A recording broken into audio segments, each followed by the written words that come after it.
Hey guys, welcome back to my channel. Thank you so much for tuning in today. So in today's video, I want to talk about rose fragrances. I have said for the past 2 to 3 years now that I hate rose dominant fragrances, and that is no longer true. These are not necessarily gonna be for everybody, and these are not even necessarily what I would call gateway rose fragrances.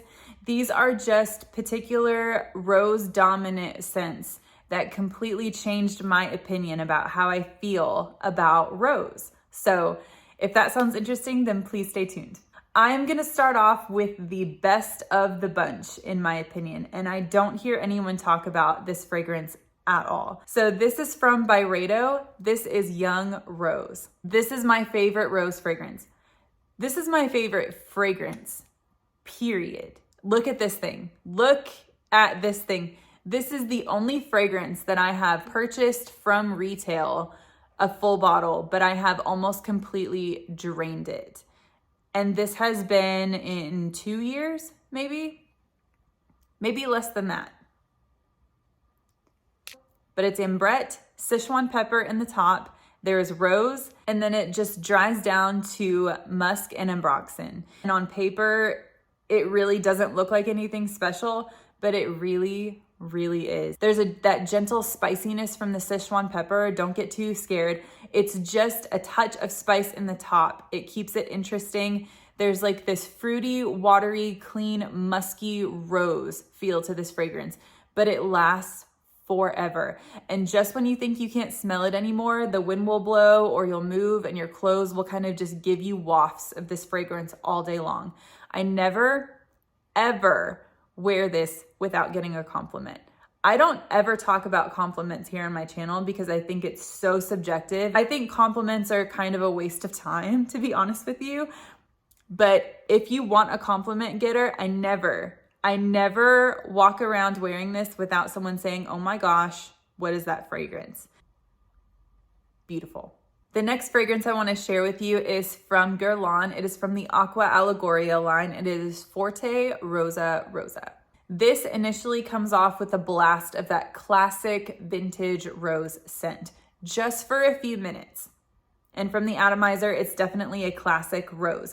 But let it do its thing. Once you spray it and it dissipates and those top notes kind of wither away a little bit, it becomes more of a fruity, musky rose. So it starts off with a little bit of peach, a really gentle peach at that, and a little bit of pink pepper. Then you get like a double dose of rose in the mid, and then it dries down to a very clean patchouli. This has done really well in high heat for being a very classic rose-esque type of scent. But what I would say is this is a modern take on a classic style of rose. It is quite a bit more powdery than the one that we just spoke about, but it is still like a slightly fruity, very clean, musky rose with a little bit of a powdery touch. So that is Forte Rosa by Guerlain. The next fragrance that I want to share with you is from Parfums de Marly, and it is Delina La Rose. I love that they're coming out with smaller sizes too, a lot kinder to the wallet. This is a clean, watery version of the original.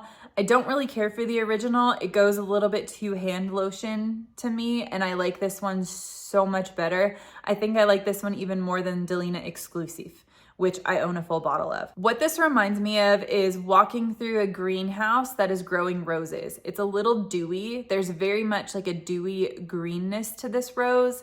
It is really delicate. What you get is lychee and pear, and then there's also rose and peony together. And then there's a little bit of vetiver in the dry down, which really gives it like that earthy quality, which makes it feel like a realistic rose. I get rose and leaves and stems in this fragrance as well. That feels like it's been freshly rained on. It's a very dewy greenhouse kind of rose. Side note, if you remember circa 2000 to 2015, Flora Botanica from Balenciaga was kind of a big deal in the fragrance community.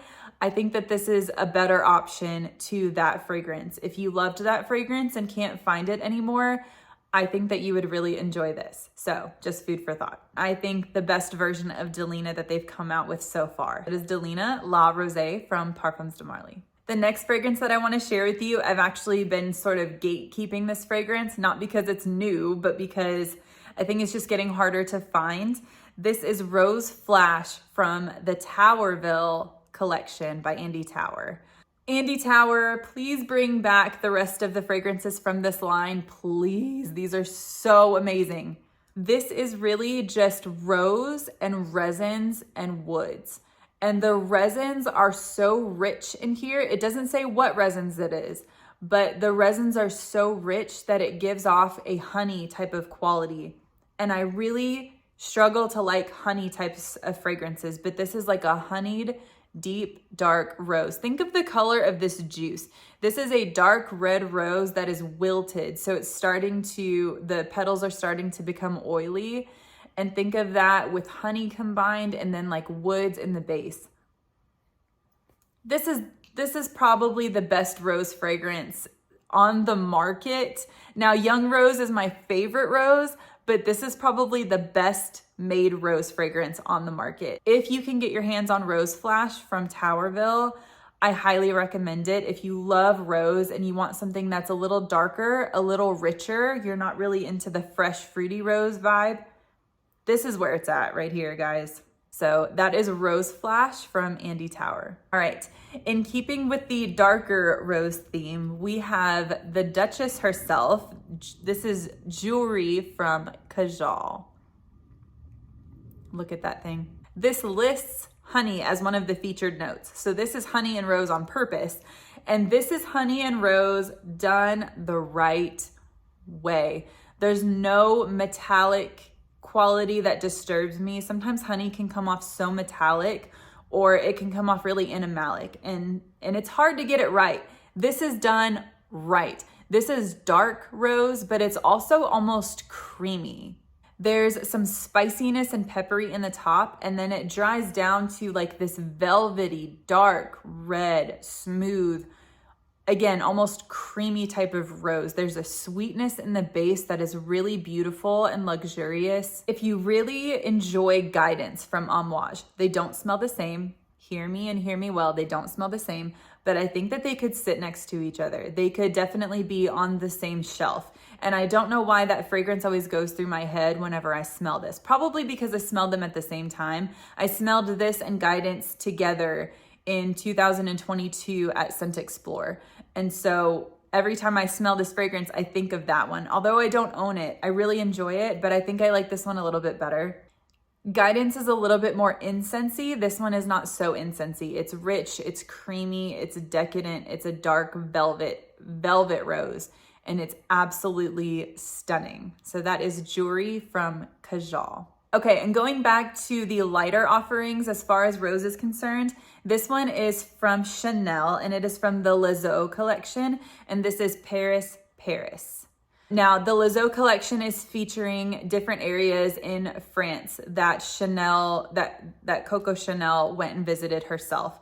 So this, of course, it's Chanel Paris, and this is the Paris interpretation. This is the classic Chanel musk and a watery, fresh rose with a little bit of fruitiness up top. This is in a similar vein to the Delina La Rose, but it's a lot less earthy. It's much less green, and it almost goes into like a shampoo, like a rose shampoo kind of territory. There is patchouli in the base, but it's a very clean, very simple patchouli. Like I said, this is a very bougie rose shampoo that you just smell like for about 4 or 5 hours. It's very light wearing. These are very, very delicate as far as lasting power. I would say probably 4 to 5 hours. If it's hot outside, you'll probably get a little bit more out of it, but I love that they come in these gigantic bottles. I think it's a 4-ounce bottle if I'm not mistaken. I don't know. But I just drench myself in this and I feel super clean and sophisticated. It's the rose that every woman should own when you don't know what type of rose fragrance to start with. I think this is a good place to start because it's musky. There's that patchouli in there. It's just rose shampoo. So I feel like most people would struggle to dislike this. With that being said, my caveat to that is that I think for the formula and for what you're getting here, I think it's a little overpriced. I think if you're gonna fork over that kind of money, just do a little bit more and get the Delina La Rose. Still love this, happy to have it. I think it's overpriced though, but it's very nice. Bougie Rose Shampoo. So that is Chanel Paris Paris. Okay, and last but not least, this is a inspired by fragrance or dupe or interpretation, whatever you want to call it these days. So this is from Dossier, and what it is inspired by is Le Labo's Rose 31. I love Rose 31. I'm just not going to pay that price for it, if I'm honest. So this is about 80 to 80% similar. Dossier calls this one Floral Rose, and they list the notes right up here. So I'm just going to read it for you. So in the top, we have Rose Centifolia and Cumin. I know that cumin is also in Rose 31 from Le Labo. The middle notes are vetiver, incense, cedarwood. Base notes are musk, cistus, and amber. The original does not have incense, so this one does. But it is definitely a rose with character. I think that for the money, this is about $30, $20 to $30 if I'm not mistaken. And I think you get the same feeling. The Le Labo one is a little bit deeper. It's a little bit richer. There's more body to it. This is a little bit more transparent, but it's still not a typical rose. It's not shampoo-y. It's not overly smoky. This is still a rose for everyday wear with a little bit of an edge, a little bit of a twist, something really unexpected about it. And I think that's where that incense and vetiver and like that cumin comes from.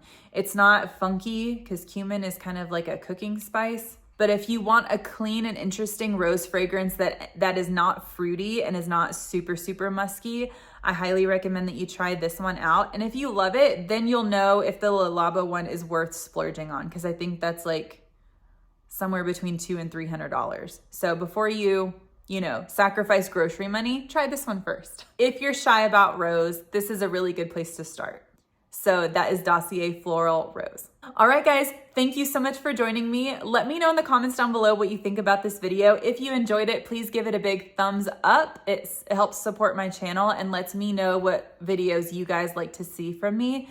If you are a fan of rose, let me know what your favorite rose fragrances are if they were not in this video. And if you're scared of rose, maybe these might help you. And as always, I can't wait to see you in the next one.